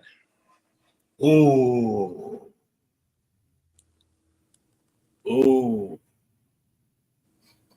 This is rough. And the reason being is because both of them had the total elements I'm talking about. The wrestling, the technical side, the emotion behind it. Let's think about it. People was emotionally involved in Sami Zayn winning that title too. It had a level of emotion in that one too that WWE seems to screw up, bringing out a little bit. So I got to look at how much emotion was put out in the matches to be the deciding factor. And when you look at that, you just got to be honest. Half the crowd was happy Sami Zayn won against Gunther. The entire freaking stadium and TV land was jumping up and down when Cody beat Roman Reigns. So I got to give it to Cody and Roman because both matches were excellent. Both matches were technically sound. I mean, Sami Zayn versus Gunther, he's coming from underneath. He's getting his butt whooped and he comes back and win. Very inspirational, very good technical victory. Cody doing what he did. The run-ins, overcoming the odds, coming from beneath. The stories almost mirror each other, except Bloodline had people interfere. Sami didn't. Just to be real. So I'm sorry. Just by that edge, I got to give it to Cody and Roman because they made grown men cry in that audience, man. I mean, come on, you make a grown man cry. That's like Transformers the movie.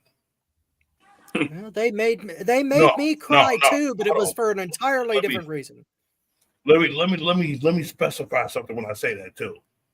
Not Transformer the movie, this new crap. I mean the original cartoon versions back from the 80s. Yes. Yes. Everybody cries when Optimus Prime buys it. Yes. Yep, and guess what? You cried because Roman Reigns bought it. That's what you did. You wanted to celebrate your tribal chief. You know you wanted to celebrate your tribal chief, Rob. I cried because WrestleMania was terrible. That's why I cried. You know you're the tribal chief. Pay tribute to your tribal chief, Tony Khan. That's your tribal chief. One finger up. One finger up. There it is. That's my acknowledgement. Oh, dear God in heaven. All right. My pick is pretty easy. I really felt LA Knight should be the one in the reign, and not Sami. I think overall that was a better match, but man, you can't. As much as you hated it, Rob, that pop when Cody won was one of the biggest WrestleMania pops I've heard. There was one bigger, the Undertaker's in the same match, which we'll get there. We'll get there. No, that was a big pop too, though. But no, when he won, I mean, Jesus Christ, that was a huge ass pop. Huge ass pop. But that Taker pop was in the same match. Yeah, for me, it's Roman Cody. I hated the fact that they did this shit again. I hated the fact that Cody won. Like, all the shit that I hate about this shit, it still worked. I hated so much about this shit. But I just can't deny the fact that this shit worked. So, Cody Roman get my pick. Okay. Overall, fun WrestleMania, though. Well, this was certainly a fun review of WrestleMania. I'll give you that. All right, our next topic, though, is Wrestler of the WrestleMania weekend. The one wrestler that stood out the most to you for WrestleMania weekend. If you guys don't mind, I'd like to kick this off. Because my pick, I don't think none of y'all picked anyway, so I'm just going to throw it out there. My wrestler of the weekend was Seth freaking Rollins. Fair enough. This man came into the weekend injured. Like, he's been hurt forever. Wrestled 2 matches, hurt. Put on a damn good, well, not damn good, but a decent tag team match the night before. Had the best entrance of the weekend. I'm sorry. Like, in my opinion, Seth had the best entrance. What I thought was going to be a swan night 1 or 2? 2. Really? I absolutely love that fucking shit. Maybe you need an intervention. Holy he had the best. I mean, it was colorful. It was charismatic. Like, it was everything that Seth freaking Rollins absolutely is. He sold his ass off for Drew. He got some shit in there. And I just love the fact that, like, in his involvement in the main event, like, of all the stories that they're told in the main event, that was the best story they told in the main event with the run-ins, and ultimately, that was the thing that caused Roman Reigns the match. Seth Rollins, and the emotion that he had at the end of the main event, like the tears he had and everything.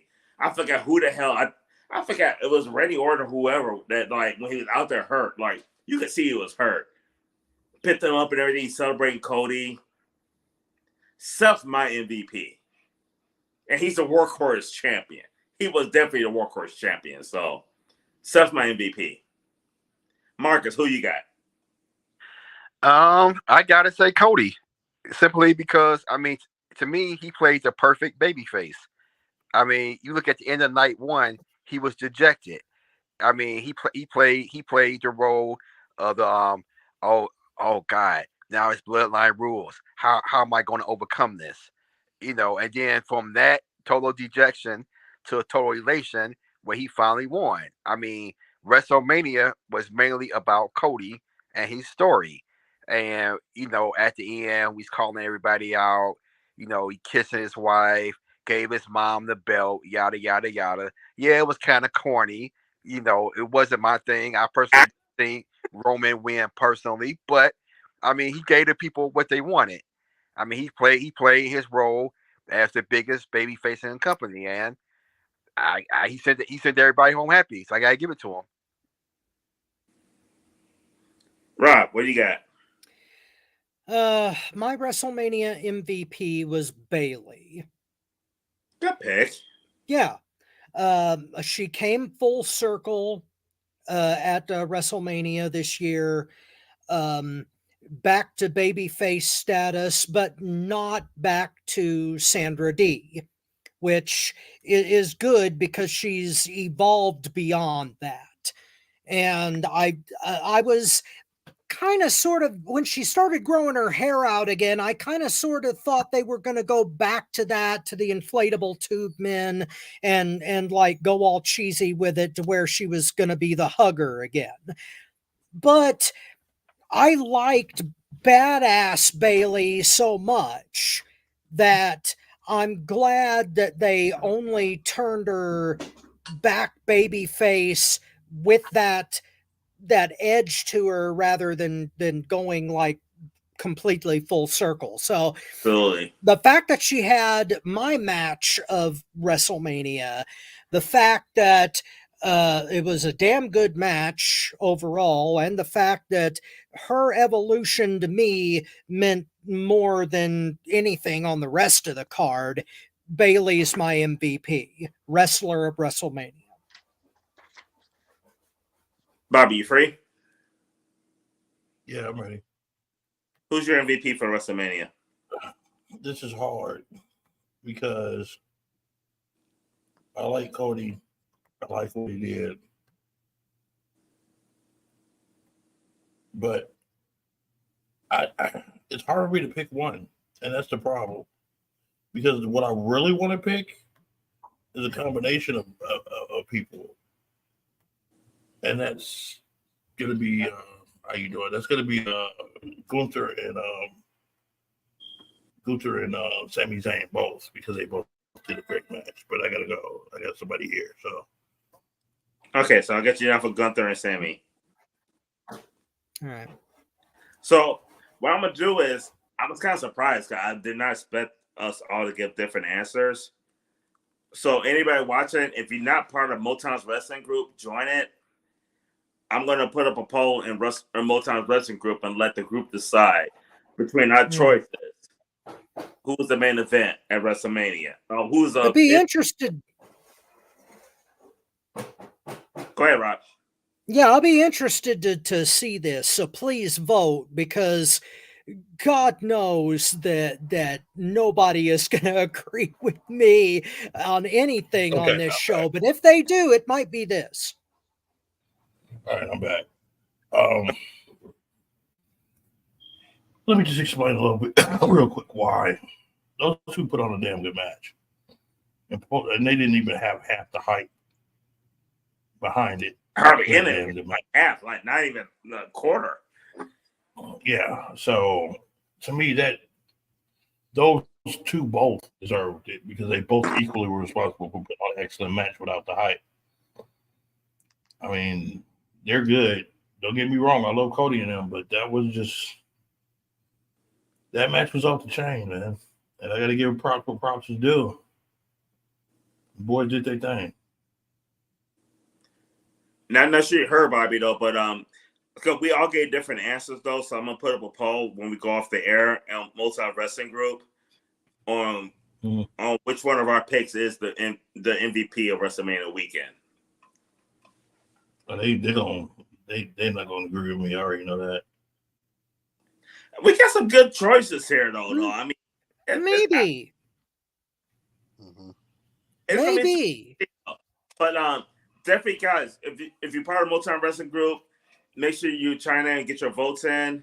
We're gonna share the votes next week. We're gonna take a couple minutes to share the results of it. And if you're not part of it, join it. I'm not really sure about that. Some people may agree with Mastermind and give it to Walter and Sammy because we'll see. And it's kind of funny because I felt like my pick was kind of out there because he didn't have the best weekend ever, though. So it's like that's why I went first. Got like, oh, nobody's picking my pick. Like I felt Seth was the main event though, but I think more people gonna pick like Sammy and Gunther over Seth. Well, I mean, yeah, the winning team in the Super Bowl doesn't always 100% of the time have the MVP of the game. Sometimes that goes, sometimes that goes a different way. So it's quite possible. Yeah. All right, but it's like 6:40. We're actually doing really good on time. Our last subject for the night, and we're gonna kick this off with Mr. No Fun. Could you chomping at the bits here? Was WrestleMania as a whole good or bad? I need my reading glasses. Wait. Oh, my brother. Testify. I need my reading glasses here because I brought receipts. Okay. Why Mania 40 was extra bad? XL as opposed to XB. Extra bad. Hey. Okay. Flashover substance. No match above 3 3/4 stars rating the whole weekend. That's according to my rating, nobody else's. You guys gave the main event a 5. I gave it a 0, so that that evens out. I also said the main event of night 1 and night 2 were in the bottom 3 main events of all time for me. Entrances. Overblown even for WrestleMania. Too long, too commercial, too local, themed costumes, just every gaudy thing about the entrances and how long they were. The main event of night 2, the entrances were 12 minutes. And let me look at this again. Hold on. Yeah. The entrance time was 12 minutes, 50 seconds. Match time, 33 minutes even, which proves once again they're doing it on purpose. Also, corporate sponsorships. Too many, and the mascot hawking the product 9 times out of 10 gave away the ending of the match. It happened at least twice. I can't remember all of the things. And that Snickers commercial made me want to commit a homicide. Oh, God. And speaking of guest commentary, we already went over that. McAfee doesn't count as a regular. His delivery is annoying. We went over all that. I'm sorry I had to write all this down, but there was so much. Nostalgia bait, not just the main event. Bubba Ray in the Hurt Business Final Testament match. The tag scramble trying to be extreme and not being able to. Ads embedded in the PLE. WWE shop and all kinds of merch, profile videos, filler. I don't know what it is. Maybe it's because I don't watch it on Peacock. I know a guy, but just ads all over this show that I'm already watching, and they filled it with all kinds of crap. And of course, the Snickers commercial. You need a Snickers. No, you need a Snickers. No, you need to shut the fuck up. The curtain call with Bruce Pritchard. We already went over that. And the night 2 main event, and that's the extent of my notes. But my God, just there is just nothing in this world that would compel me to watch that show again, even as a form of torture. Just no, I'm ready for Dynasty. All right. Bobby, you free or no? Yeah, I'm free. All right, you go next. I'm just shocked at what I just. I'm just shocked at what I just heard. How the heck do you follow that? Actually, my opinion is WrestleMania was the best one that I've seen. I mean, this had everything pop off at the right time when it came to the main event.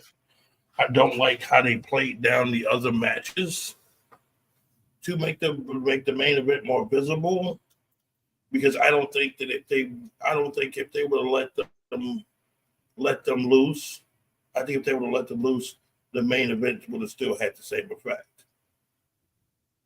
So I think it kind of took a little bit away from that. But all the I can't say every single match was good, but I can't say this was all these matches were terrible. We just can't do that. Cody was on point with the interference and everything and how that went down. Gunther and Sami Zayn was on point for their skill. You literally got everything except for the Extreme match. And come on, man, we know WWE can't do Extreme that well. It's just a known factor. At least they tried. All right. Just like I used to give AEW its props, at least they were trying. Now they're not even trying, but we're gonna go into that another time. They did a lot of things and brought out a lot of emotion that I have not seen a wrestling program or wrestling company do, period. There was a company at one time that brought out joy in a form when it came to pro wrestling. And that was the time. And that was AEW. Shockingly, yeah, I'm giving them credit. That was the time they brought CM Punk back. Other than that, nothing else has happened to that major extent. Even what they did, in London, were probably they had 10,000 more people in London. Night for night, yeah. They didn't match this. They didn't match this at all. Period. So it was definitely extra large. It was definitely extra large.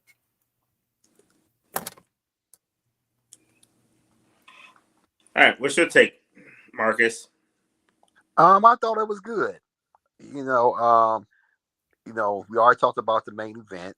I mean, I thought that was the ending of a great story. I thought the cash in was one of the most memorable cash ins that we've seen. You know, I mean, goddamn, I gave a women's match 4.25. The only other women's match I think I gave that high was Rhea and Charlotte. I think at was it last year's WrestleMania? I think it was. So Yeah, I mean that in itself right there says it all. I mean, the LA Knight match stood out. You know, the two matches that almost ruined it for me was the Usos match and the street fight matches. I mean, those were terrible and brought the overall score for me way down.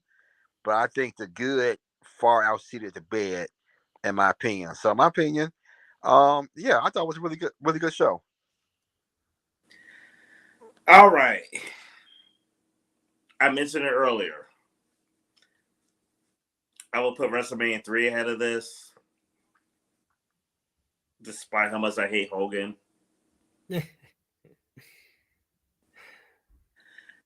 But Savage Steamboat was incredible that year. WrestleMania 17, in my opinion, is the best WrestleMania to this day. I have, arguably, I have a special fondness for 25 in my heart. In my opinion, WrestleMania 25, you was there, Rob. Yeah. We saw the greatest WrestleMania match ever. I still think Taker Michaels to this day was the best Mania match I've enjoyed. It's top 3. It's definitely top 3. I'll give for me that. for just match alone, it's still number 1 for me for match. The show, okay, fair enough. The show, I can't put the show in the top 5, but I definitely put that match like the best. Yeah, it's fair enough. It's fair enough. I have this show top 5. For me, top 3. 3 to 4. Like it's here between 3 and 4 for me. But definitely top 5 main event, Mania for me, in my opinion. It was really, really good. I think what could have made this Mania better, and Mania's going forward better, go back to one night. Yeah. Go back to one night. Yeah, because in my mind, if you took out all the commercials and filler, it would have fit in one night. Yeah, it really would. And cut down about 5 minutes off the entrances. Oh my God. Yeah. Okay. Let me say this. Here's the one thing, because the one thing I like about the entrances this year, more so than most WrestleManias, it was just the entrance. It wasn't this big stage. They didn't have to go down this long ass ramp. Like they really got rid of a lot of the extra like stage production bullshit, and I was kind of happy with that. Like they got rid of a lot of shit. They're like, hey, let's get more people in here. Fuck kind of all these seats. Let's simplify this shit. I was really happy with that. I've ranted and raved enough here to satisfy the lust for revenge in my soul over this show. Let me leave you with this comment, okay? You guys loved this show. So did millions of other people. And my sorry ass. Are you talking about the millions? And millions. That's a shame. I ain't even in the same room as you and knew where we was going. I wasn't even looking up at the screen and I knew. Okay. My 5.5 foot tall, bald, pudgy candy ass cannot take away your enjoyment of this show. Never can, never will. But because I had to make my point here today, and I think I did, I'm sure that somebody somewhere out there agrees with me.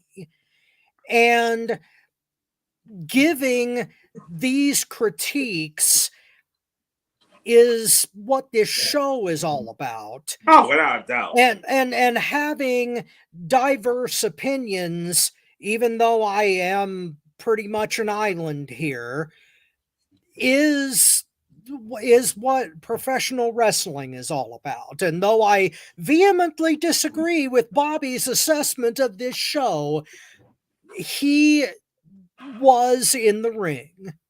So if you feel that he knows what he's talking about and I don't, then you are absolutely right. And I'll eat some crow for the panel here right now, in that I've got my own picadillos here. But if you loved WrestleMania, then hats off to you. I just couldn't. There was nothing about this show that only like 2 or 3 things that I could even like. And I'm ready for AEW Dynasty. Can't wait. Real quickly, All right, before we my mom picked Cody versus Tribal Chief for the best match. Okay. Let me go ahead and say something on this, because, as the owner of this and everything, I do need to say this, and somebody's walking up. God dog it. Go ahead and talk and give me a couple of minutes, okay? All right, no problem. So we'll end it with my statement. But yeah, Motown, I get everything that you and Marcus and Bobby have said. It's just that I am to a point now with WWE, and I've made this statement before. If AEW goes under, and it might, based on the stupidity that I saw this past Dynamite, that was a dumbass move on Tony Khan's part. He should have never okayed that. Bischoff, WCW, Yeah, it was a billionaire Ted moment. Yes. It was not a good look. I will not defend that shit. And I don't believe we'll get into more next week. Yes, we'll get into that more next week. I apologize for bringing it up, but oh no, you're good. No, that's all right. I have gotten to a point as a fan where if AEW goes under and WWE gets their monopoly back, right or wrong, no matter who is running it, I quit. I can't go back home to WWE, especially not after what I saw this weekend. It was just, there was just not enough there to sustain the pro wrestler in me. Like I said, maybe it did for all of you, but maybe my soul is just too cynical. Maybe I've been burned too many times over the last 20 years, but I can't do it. But as you mentioned that, though, it had nothing to do with what you just said, though. But when you said that, it just brought up a feeling for me that I really enjoyed. When you said, like, as a pro wrestling fan. And I can't take that away from you, nor do I want to. For this weekend was the first time they referred to it as professional wrestling. Yes, thank God. They referred to the superstars, not as superstars, as wrestling. And I get you, Rob, because just because they're referring to it that way don't mean things are going to change. I completely get that. I do. But for us, for me, for Marcus, I think Bobby probably might agree with it as well. It was refreshing to hear they refer to it as professional wrestling. It was refreshing to hear them refer to each other as wrestlers. If we did a moment of the week, that would have been mine. We haven't heard the word wrestling, and we haven't heard the word wrestler in the WWE in about 25, 30 years. Am I right? Yes, you are right, but we're going to see whether that... And I get you, Rod, though, because it's like you want to see the proof in the pudding. No, but for me, that was a win. For me, that was a win. It was good to hear that, Rob. It was good to hear. I will admit that, and it was a nice, cool drink of water. I'm just waiting to see whether it's a shot glass or a pint. But it's a step in the right direction. Yes, yes, it is. And they praised Triple H big time this weekend too. Like this was the. I'm not saying Triple H is perfect. I'm not going to say he is perfect though. But for us, like we have this panel, like we're a little older. 40 years of WrestleMania, we're a little older. Mm-hmm. Whether you want to agree or not agree, Rob, but this was legit the first non-Vince McMahon WrestleMania that we've had. That's factually correct, but as long as Bruce Pritchard is there, the old man's influence is in the background, and I am very worried about him being in Triple H's ear. Bruce Pritchard is a Vince McMahon guy. But this was so non-Vince WrestleMania. This was not a Vince WrestleMania. Not at all. If this was a Vince WrestleMania, Roman would have won. We'll just have to see. I am far from convinced. Bobby, are you ready for your close? Yes, I am. Okay. All right, check this out. I want to say this right up top. You know, I've talked to a couple of people that listen to us, and some people think that, you know, A, sometimes we're being negative, B, it's just a whole bunch of different stuff. Let me just say this right up top. We're doing things, and we have the diverse amount of people that we have on here so we can get different opinions. I myself have been in the ring, ran shows, did whatever. So I look at it from one point of view. Tony is a fan. He looks at it from a different point of view. Rob has been at the table while I've been at the ring, commentating his butt off. Sounded like Joey Styles on crack. But you know what? He's been there too. Yeah. And Marcus, he's a fan too until women's wrestling comes on. Then he goes to eating peas or whatever he wants to do. But he's there at least during the male matches. Let me tell everybody this, and I want everybody to understand what I'm saying here. We all love professional wrestling. We all are going to disagree. We're not going to agree, and that's what I love about this show is because we all have our point of views, and we all come up and we all say what we feel. Hopefully, one of these point of views can reach you, or one of these point of views can reach you and let you see the different stages there is of professional wrestling, because there is different stages. It's not just one way. It ain't like making a loaf of bread. And even a loaf of bread you can make 20 different ways. We want you to understand with the full context of what the thoughts are going into. Because as I said many times before, giving my opinion, you know, my fan side says this, but my business side, as a promoter, whatever, says this. Rob just says if it's, you know, hey, we got Yoshi's. I love it. You know, Tony is, if Mandy Rose is on TV, it's all good. And if it's crappy women wrestling, Marcus will let you know. But that's the fun, and that's the beauty of what we do is because we are diverse. We don't have the same mindset. We're not zombies. And I don't want a show with zombies. I don't put the show on for everybody to be a zombie. I don't put this on for everybody to agree and say, oh my goodness, I agree with you. Because guess what? You've been in the ring and you can hold my nutsack. No, I don't do that. I put that on so everybody can say their opinion. And you two out there that are watching this can put your 2 cents in. We have a chat. You can chime in anytime you want to and say your point of view. We don't ignore you. I might say you're crazy, but I don't ignore you. But that's my opinion that you're crazy.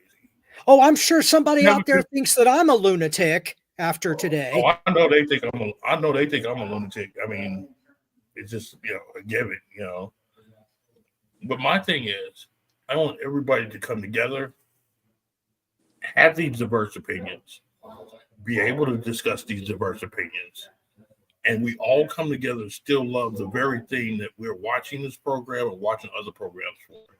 And that's the love of professional wrestling. So I hope everybody can get together, tell your friends, family, come through, say what they feel. We got to chat, like I said, say what you feel. Join the Motown Wrestling group. It's fun in there. You know what I'm saying? We have some fun in there. I get too busy to type what I want to at times, but, that'll change soon. But I want everybody to participate. Let's get this up to way more. I want to get this up to 500 people that's watching this, all right? So let's make this a group effort of everyone. Everyone is watching this. We had, 150, 170 viewers last time? Almost 180. Yeah, let's move this up to 500. Let's get this on the roll, because I haven't been asking for people to give viewers or whatever, but now it's time to start doing it, because guess what? We got things we're trying to accomplish. If we're going to be doing this, let's do this the right way. Let's go for 500 viewers. I want 500 subscribers. Let's do it. Because on the FTW network, I'm going to probably stop the TV thing right now until we get this up and get this up bigger. Then we'll go back to showing live stuff on the FTW network. It's still up, but there's no need of spending the money on that if we're not up to where we need to be here. So, guys, let's get this up, all right? 500 subscribers. Hey, all you guys watching, subscribe, like the video, subscribe, tell your friends, pass it on and everything. So just make sure you're spreading the word. If you like what you're seeing, share with other wrestling fans. 500, 5,000, 5 million. I'm ready for it. The panel's ready for it. And I would love to tell it to the world. And I'm going to say this straight up. I'm going to say this straight up. Even if you don't like what you see, and tell everybody. Yeah, Mr. No Fun is ready for some competition, and that includes Simon Cowell. We already went there. And with that, I mean, what's the odds of somebody not liking every single thing that all four of us said? Really? Well, that's true too. That's true too. And hell, somebody may challenge me after this. Trust me, if you don't like some of the things that our panel say, I don't like everything they say either. Like, I'm in your boat too. I legit wish we could record some of the conversations me and Bobby have.